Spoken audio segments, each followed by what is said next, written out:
Welcome to the Bookkeeper's Daughter series. I'm Angie, the owner of Project Done, and this is episode 6. Today, Devin and I are going to discuss the value and importance of goals and goal setting and knowing your why and why that is important. Yeah, I like that you said the why. You brought that up because that's how when I'm having a day where I just do not feel motivated, I remember, okay, well, why am I doing this? And that is your motivation. You know, you kind of tap back into what you started and what your end goal is, what the dream is. And it's like, okay.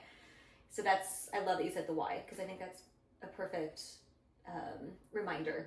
I think that people really get into goal setting. Yes. And just the end goal of it all, and then, trying to make it happen, and then it doesn't, and then you're disappointed because there's no why behind the goal. You got to really think about the why of it. Why, so this is my goal, and why is this my goal? Mm-hmm. And then the why doesn't always happen right away. Like sometimes it will take, a day to get there, or a whole month to even figure out, like when I'm figuring out what my goal is, my goals happen a lot and they change often, just depending on where I'm at in life and stuff like that. I sit and I ponder on it, like I'm driving and I'm thinking about this goal, and then I'm thinking about my why, and that's the motivation, like you said. That's the knowing why you're doing it keeps you motivated and inspired, because what if a goal goes sideways or takes longer than you thought? You have to reevaluate. Yes. Yes. Yeah. So reevaluating goals is super common. I think that because we're always readjusting our goals as we go along, just to find out where we are in life and what happens in life. Like sometimes a goal is for now, and sometimes a goal is for later, and that's not bad. That just is the timing of how things work.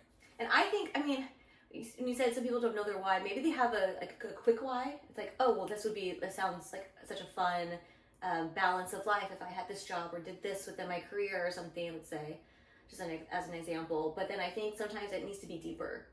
It needs to be a deeper why, and that will be the thing that can re-spark If you're only living on the surface of your why, you're not necessarily engaged in it enough.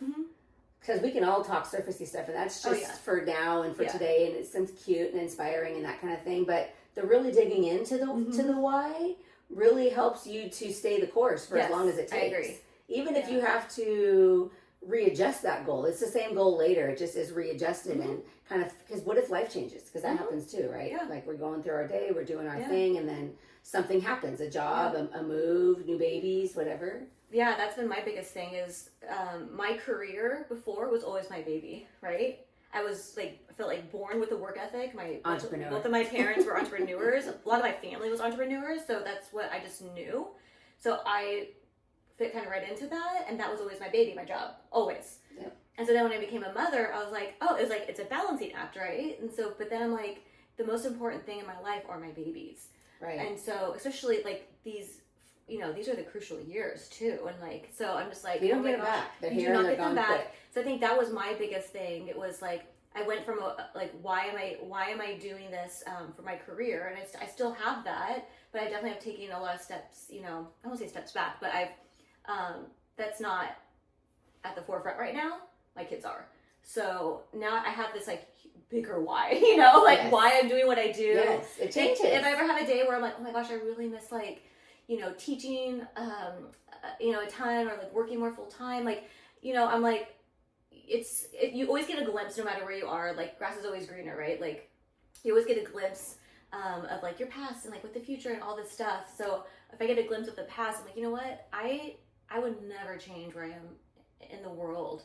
I would never change this for the world, because this is the most amazing experience. And being a mother and a parent, and then just going through parenthood with your spouse, it's amazing. So now I have this completely different why. Yes. That's a very long way of saying this.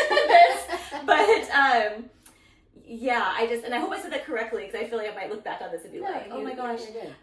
But no, I love my kids so much, and this is a huge why I do what I do every day. Well, it's the most important thing you're going to do. It's the most important thing you'll do. And then I'm like, you know what? This gives so much depth when eventually they are older, and then I am back to working full time. It gives so much more depth to what you do, because you've learned so much, and you gain so much knowledge.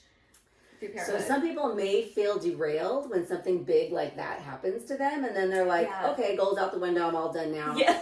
And then the kids are in high school or graduated, and then they're like, okay, now what is it that I want to do? That happens to a lot of people. Yeah, that's what I was nervous about. So honestly. If that does happen to you, it's okay if that happens to you, because that's the journey, and that's just what happens. Like life just has exploded in your face, so you just go with it. Or you sit down and you're always thoughtful and mindful about what you want out of motherhood now. That's the new goal, right? What do I want out of motherhood? Yes. These work and career goals are there, so I have time to think about those, because right now in my face is motherhood. I think what I have come to terms with after, after like going from like work is my baby, now I have 2 babies. I think that, because they're the most important things for me. Me too. I think... Oh my gosh, I lost my train of thought. Sorry. What was it? It's important for me, for them to see that their mother has passions. Yes. And I'm not just a mom. I am, because I love what I do work-wise too. So even though it's very part-time right now, I want them to see that, she still has passions and she goes after what she wants, and it helps them. It helps them. And so, it's not just about what do I want. It's like, well, what's going to be great for my whole family.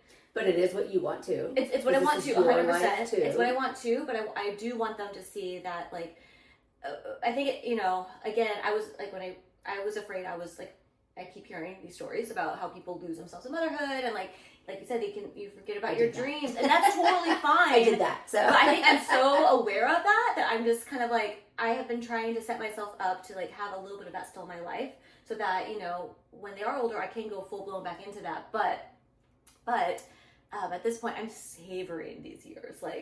Motherhood is so fun. It is. It's the hardest thing you'll do, but it's the most fun thing. So, if you're someone who's not really a goal setter, how do you set goals? How do you figure out your why?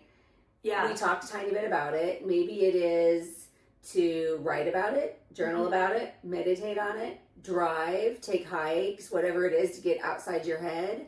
That's how I do it. I do a lot of writing and meditating on it and letting things come to me, and then journaling about it afterwards. How do you do it? What's another now trick? I try to meditate upon it when I have extra time. I think I'm always thinking about things about what do I job wise, what do I want to add to this? I'm always thinking about it. But because I think it's because I love what I do. Talk about the vision board idea that we've done in the past. Oh, so this is what I used to do, and honestly, I would do this again. So when I was I probably started in my teens, but I remember early 20s, I had not just one vision board, I had 4 vision boards. And because she's an overachiever. But this is why. So I loved magazines growing up. Me too. And fashion magazines, travel, food, all this stuff, right? And so I'm very big on romanticizing your life. Yes. I know that honestly has become a trendy thing to say now, but I kind of have always. But it's how you live your life. It's always kind of what I love. So whenever I start to feel I need a pick me up, it's I need to romanticize my life, Yes. Even if it's just doing the dishes, whatever it is. But light a candle. Yeah. So I'm trying to think of what my 4 were.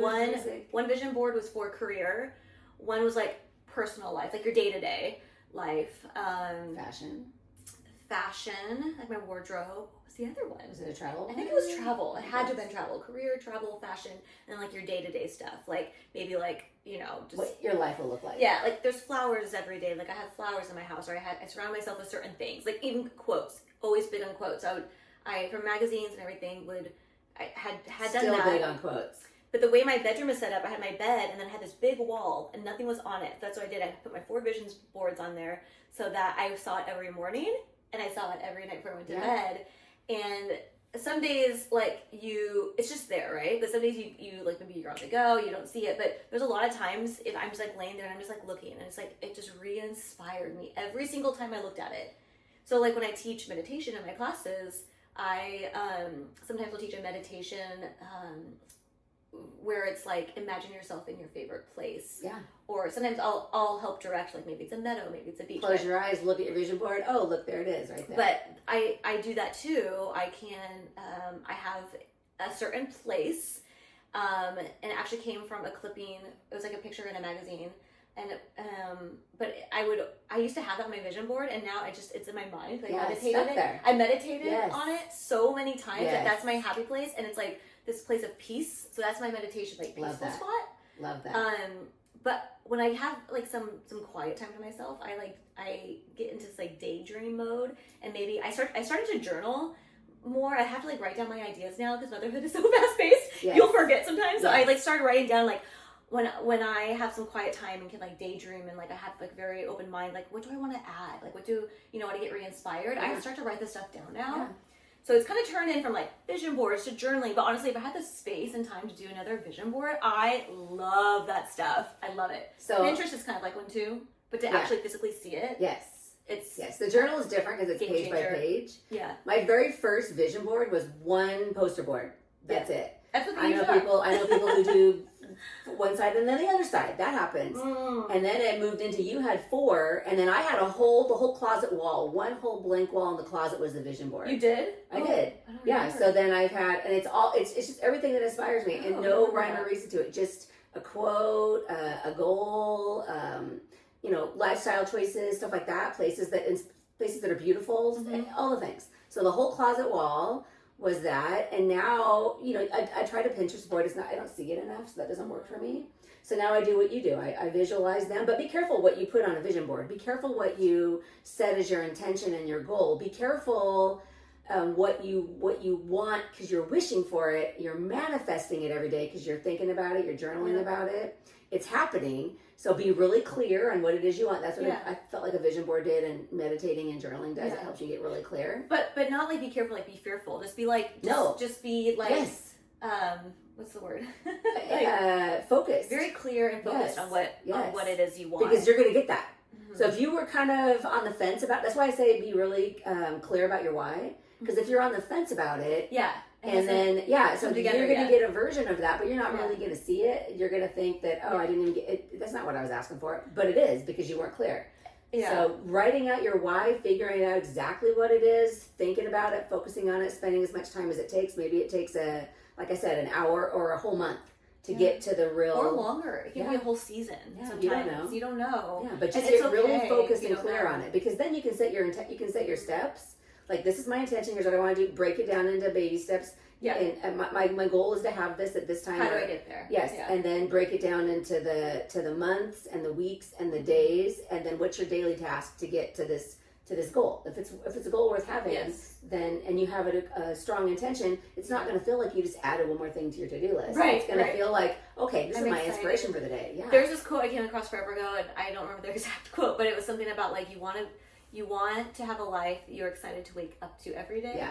And that has always inspired me. So like, what do I want to do the first thing in the morning? And it's like, oh, I want a cup of tea. So no matter if I'm like, you know, getting up early with the girls, like, okay, I want a cup of tea or coffee, whatever it is. Like, you know, I love mornings. So I always like think about how do I want my morning to be, you know. I want it to be more chill, and like it's the start of the day, and that's just like one little thing you could like kind of put on your vision board or just meditate upon or think about, you know, how are you living your day too. So clearly we're passionate about goals right now. So it's really important. They matter. They do. They determine if you're going to live your life or if you're going to live someone else's life. Yeah. Because if you're not setting your goals and your intentions, somebody else has goals and intentions, and they'll let you help them get there. I've never been the person of like, let's just see what happens. Like, yes, you do have to like have faith and let go, and like, but also if there's no like if there's no goal behind it or no intention set behind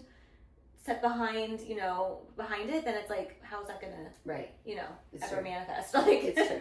Yeah, it's true. So please like and subscribe to be help us on our journey to financial wellness. We thank you for tuning in and being part of our community today, and we'll see you next time. Yeah, and please leave a comment or question, and we'll discuss all of those in future episodes. You can also find us at projectdoneaccounting.com. Yes.